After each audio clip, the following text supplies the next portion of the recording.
آیت نمبر 286 ہے، لا یکلف اللہ، اللہ تعالیٰ نہیں ذمہ داری ڈالتے نفساً کسی جان کے اوپر الا مگر وسعہا، اس کی وسعت کے مطابق۔ یہ لفظ وسعت جو ہے یہ اپنے اندر ہی بہت زیادہ وسعت رکھتا ہے۔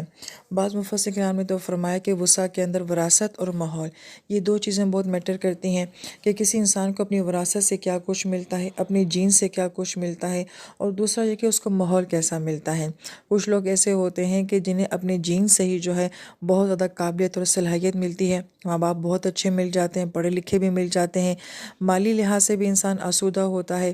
ذہن بھی اچھا مل جاتا ہے، اور پھر زندگی میں سیکھنے سکھانے کے مواقع بھی بہت مل جاتے ہیں۔ کوئی ہوتا ہے جو سپورٹ کرنے والا ہوتا ہے اور آپ زندگی میں جو ہے وہ آگے جا رہے ہوتے ہیں، دنیا دیکھنے کا موقع ملتا ہے۔ ایسے انسان کو اللہ تعالیٰ نے دنیا میں بہت کچھ دیا ہوتا ہے، بہت اچھا پڑھا ہوا ہوتا ہے، بہت اچھا کھایا پیا ہوتا ہے، بہت اچھے ماحول میں رہ رہا ہوتا ہے،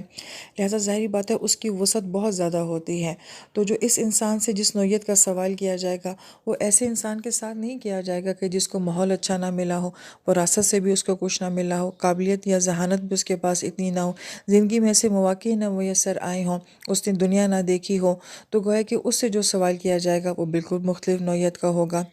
لہٰذا یہاں سے ہمیں یہ بات بھی سمجھ آتی ہے کہ جس انسان کو اللہ تعالیٰ نے جتنا زیادہ نوازا ہوگا پھر اس سے سوال بھی جو ہے وہ اسی نوعیت کا کیا جائے گا۔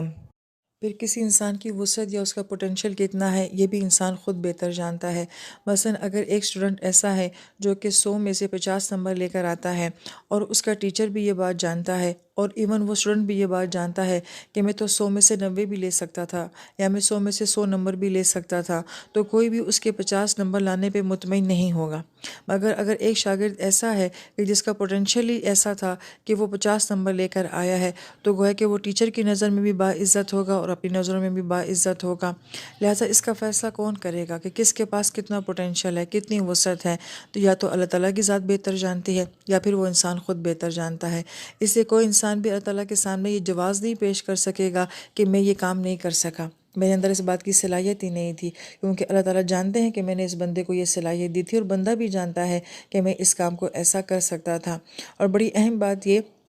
کہ اللہ تعالیٰ نے جو ہمیں فرائض دیے ہیں وہ بہت ہی مختصر دیے ہیں۔ کوئی انسان یہ دعویٰ نہیں کر سکتا کہ میرا پوٹینشیل ہی نہیں تھا کہ میں فرض نماز پڑھ سکتا، لہٰذا فرائض کے معاملے میں اللہ تعالیٰ نے سب کو ایک طرح کی وسعت دی ہے، اور فرائض ہوتے بھی اتنے مختصر ہیں کہ وہ ہر ایک کی وسعت میں آ بھی سکتے ہیں،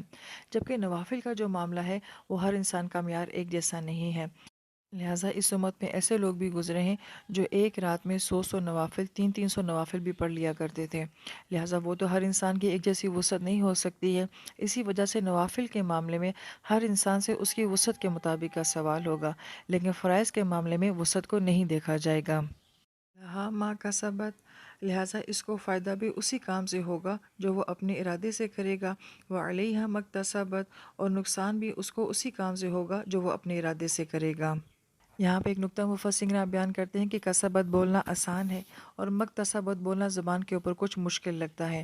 تو گویا کہ الفاظ سے ہمیں جو بات سمجھ آتی ہے وہ یہ کہ نیکی کرنا انسان کے لیے بہت آسان ہوتا ہے، جب چاہے گا، جس وقت چاہے گا نیکی کرنا اس کے لیے آسان ہے، اور یہ عین ہماری فطرت کے مطابق ہوتا ہے، کیونکہ نیکی کر کے انسان کی فطرت جو ہے وہ خوش ہوتی ہے، جبکہ گناہ کرنا مشکل ہوتا ہے، اس کو پلان کرنا پڑتا ہے، پھر موقع ڈھونڈنا پڑتا ہے، چھپ کے کرنا پڑتا ہے، گناہ کرنے کے بعد اس کو چھپانا بھی پڑتا ہے،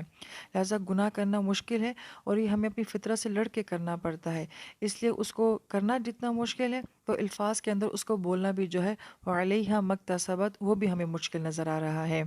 لہٰذا نیکی بہت آسان ہے اور گناہ کرنا ایک مشکل کام ہے۔